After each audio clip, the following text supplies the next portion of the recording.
Hello everyone, it's Joel Jordan here, and this is kind of like a follow-up from the last video where I was talking about my 3 months of progress on the piano. This one's about my book collection thus far, so this would be handy for anyone who's new to piano just like me, and some people are very confident after a year but not quite at like a grade 2 level maybe. So hopefully this will help some people and be interesting for some people who are watching. So let's get straight to it. We'll talk about my massive book collection so far. I've been collecting so many, buying so many books after loads of research and different things that I was interested in. I'm not a big fan of using the iPad or computer to read sheet music because I'm pretty much very new to reading music. I've always used my ears or learned by the record or learned by chord charts, things like that. So learning to read the notes, the dots, it's very new to me. I know how to read rhythms, things like that, but that is in the treble clef and the bass clef. Oh my word, it's been very difficult.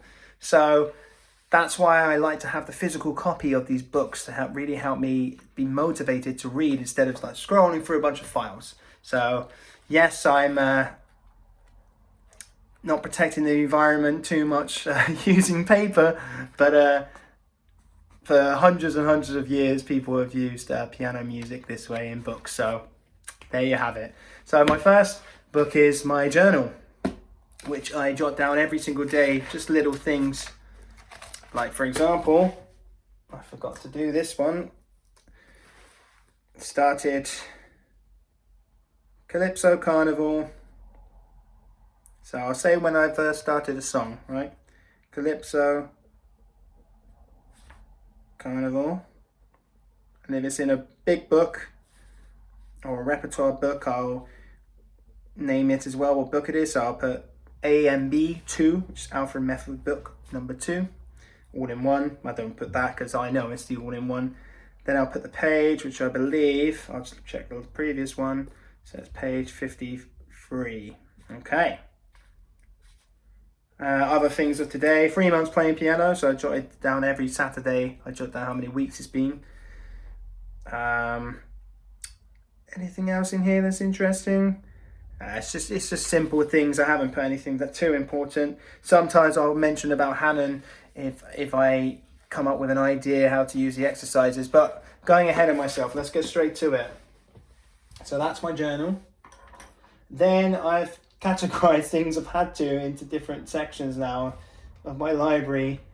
So I'm just going to go from the top onwards, from the first book onwards. So I've kind of done it either alphabetically ordered or in grade order or reference, etc, etc. So first of all, we've got Alfred A, and this is this first section of my small library is technique and exercises and scales. So this is scales, chords, arpeggios and cadences. This is not a book to learn. No matter what people say about this book, it's a reference book. You can create your own exercises, but it's not going to tell you how to play these. It just shows you how to play them. So it'll show you like a scale, and this can look very intimidating for someone who's new like me. Parallel motion in the octaves, that means we're just going up the keyboard. Contrary motion, going backwards. Go. So on and so on. I haven't learned contrary yet for many of them. Parallel motion's intensity, it gets very intense. I do have lots of other books which tell you the scales when you need them, but this is sometimes handy to pull out if I've just forgotten a scale I'm practicing. Like B minor, for example. I'll be like, what's the arpeggio? So I practice the arpeggios in here as well, but only one-handed because two-handed is a bit difficult for me right now. Then we have some of these books I don't use as much anymore, but were helpful for a small period of time. And this one is Etudes for grade 1, ABRSM, because RCM, which is a Canadian school of music, I believe, do require you to do Etudes every single grade, where in the UK and potentially Europe, in ABRSM and places like that, they don't get you to do them as much, or they're kind of subtly hidden. So these are just for our own enjoyment. I say enjoyment, I didn't particularly enjoy playing them. They're difficult, but the etudes are, in case you don't know, studies, technical studies to get your fingers moving around the keys, right? So some handy stuff in there, and it's appropriate to grades, which is good. Then I have, scale books of initial grade 1 and grade 2. These are not worth the money. I just was quite particular about which scales I should be learning, even though I have that other scale book that I just showed you, but it just these ones just show you exactly how many octaves you should be playing at a certain grade to meet the requirements and things like that. So yeah, they're kind of useful. They're not worth the money though. It's like £4 each. It's, it's not worth the money. The initial one is literally like a page long or 2 pages long. These are handy. I'm not doing the exam, as I said in another video. I'm going to be waiting till my grade 5, so it's quite a while away. So these are specimen sight reading tests. So these are just handy, quick exercises. I don't do this every day because I'm always learning new material anyway, which so it is sight reading practice. But boom, you just get that and play a couple of them, play like 5 of them. I got the grade 1, even though I'm on grade 2 music, I can't sight read grade 2 requirement just yet, so I thought I'd buy the one just before, but not the initial for that. So I am an ADRSM fan, but we'll talk about that in a second. We'll talk about the material. What's that now? Okay, another sight reading book. I barely looked at this one, but I will. Grade 1, so I better get to it really, seeing as I'm moving along quite fast. This is more of a progression kind of thing. It's not very exciting, the music's not good, but that's not the point, right? It's just practice of sight reading in case you don't have the material, which I happen to have the material now, so it's a bit silly of me to get it. I mentioned this in my other video, the anthology A Dozen a Day by Edna Mae Burnham. So it has the first 4 books, and then it says there's a book 3 and 4 available at the back. So I'm guessing they go by grades. Like the mini book is like elementary, very early beginning. Then prep is initial, debut, preparatory, whatever you want to call it. Book 1's grade 1, because it has like semi-quaver exercises in it by then. And book 2 I haven't started looking at yet, but I'm going to be very soon. And I practice them in different keys as well. It's all in C, but I like to sometimes do them in different keys if possible with the exercises. And of course we have a fabled Hanon. I'm looking at the timer on this video now. I'm going to have to do this in different parts, I think. Fabled Hanon. So I'm sure many of you know about this, or even if you don't own a copy, you've probably heard of this if you've been playing for more than a second on the piano. 60 exercises for the virtuoso pianist, which I want to be one day, I hope. This is, this is very old, traditional kind of way of learning, but it's proven to work. I mean, there's been rumors about Hanon for years that were like, oh, it breaks your wrist and things. It was probably because you weren't being supervised, or in my case, because I played other instruments, I kind of know if I'm doing something wrong with my wrist, like if that kind of thing in playing that is wrong. Because you lift your fingers high to play them, right, to play the exercises, but not when you start speeding them up. It's just when you start doing them slowly, just to get accuracy. So there's 20 exercises and they're all 5-finger patterns, and later on I believe it goes into tenths and octaves, things like that. So it's quite extreme, and this is it's not a musical book, and that's not the point. It's supposed to be just, getting your fingers strong and being able to stretch a little bit as well, like being able to get to a sixth easy, like an interval of a sixth, and things like that, right? So that's all my exercise books so far. I'm probably not going to get any more for a while because my brain's fried. I do scales that I just know now as a routine. I don't use a book for that, and I look at the keys, guilty as charged, because looking away from the keys for some of these scales at the moment is pretty difficult for me. So I'm going to do my method section and then split this video into 2 parts, I believe. So my method section only has 3 books. I will be getting a third, which will be, of course, because I've got Alfred, it will be level 3. So this is Alfred level 1. It's the first book I owned from all that time ago in January, so not that long ago. Got this with the piano. It came in the parcel package thing that was sent to me with my Yamaha P45. And I started straight away. I looked at the warm-ups, and this is a method book. You are required to use a method book as an adult if you want to progress at a reasonable pace. I don't think learning, if you want to be like a pop artist and that's it, that's fine. You go on YouTube and learn songs and learn by ear and all the rest of it. But if you want to be able to read music and be given anything, like a piece of music, like say there's an amateur musical in years to come in a local theatre, and you're like, oh yeah, I love that musical. Just going hypothetical here. Given the music, you'll be able to play it. So it's not just classical music. The reason why for reading is every genre on piano, not on guitar and bass, not always sight reading material for it, barely any. In fact, it's normally just classical. But anyway, back to this. This is all like more like pop and, well, not pop, but kind of like very cheesy songs and traditional like hymns, and there's very little classical in here. If you just want to play classical music, do not get the Alfred book. I advise get like something else like Fabled or Bastion, I've heard. So it starts progressively, you know, the songs are really, really cheesy. You're just going to have to fight through them. We've all done it, and I'm sure people are still working towards it. Some people might love these songs, that's fine too. I just think, let's see an example.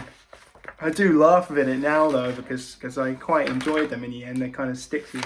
Whereas, what can I share? What can I share with you? This song is very cheesy. But it just teaches you about the chords and progressively gets you through a few different keys until we get near the end of the book. I'd say the ending point to say I finished the Alfred book is not the last page.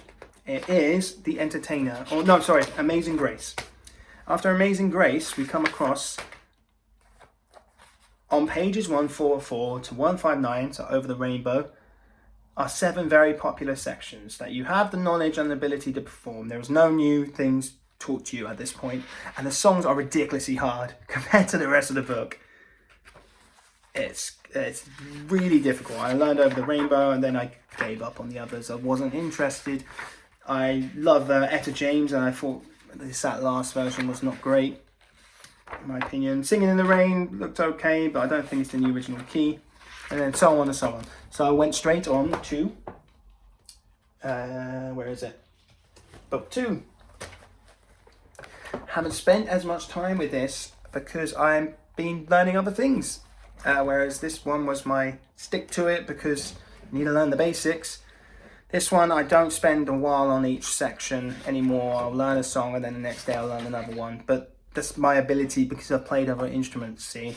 I wouldn't recommend that to other people.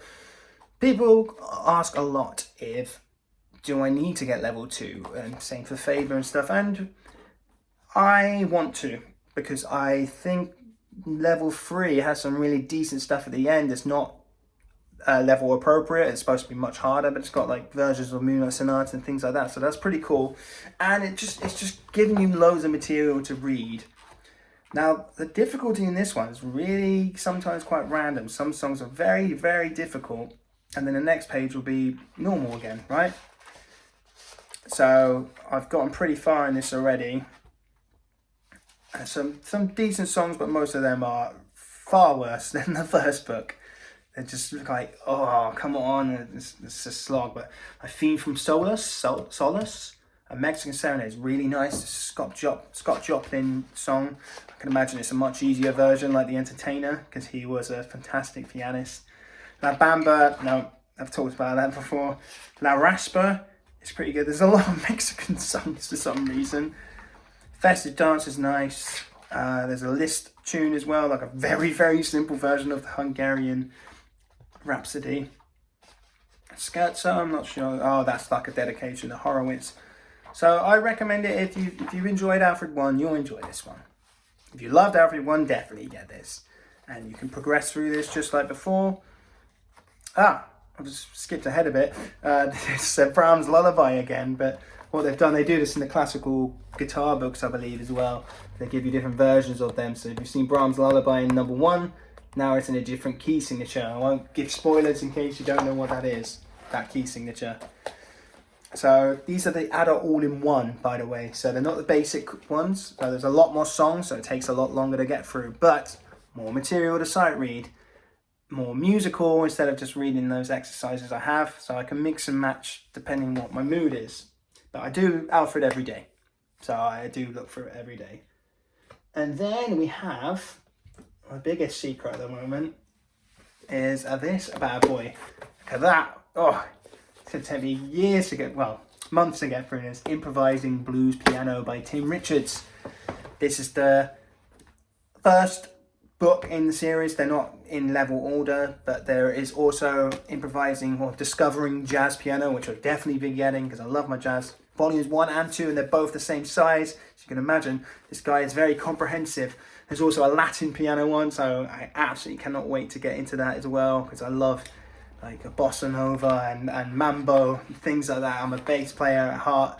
I love my bass lines, and so an example would be like Stevie Wonder's Don't You Worry About a Thing, that kind of Latin vibe. I really want to play something that on the piano. So this book's fantastic. It's not a method in the same way. You do need to be able to read.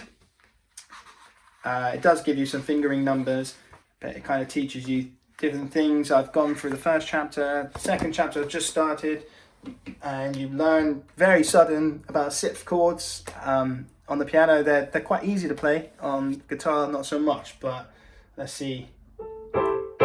Yeah, lovely. Then I can go.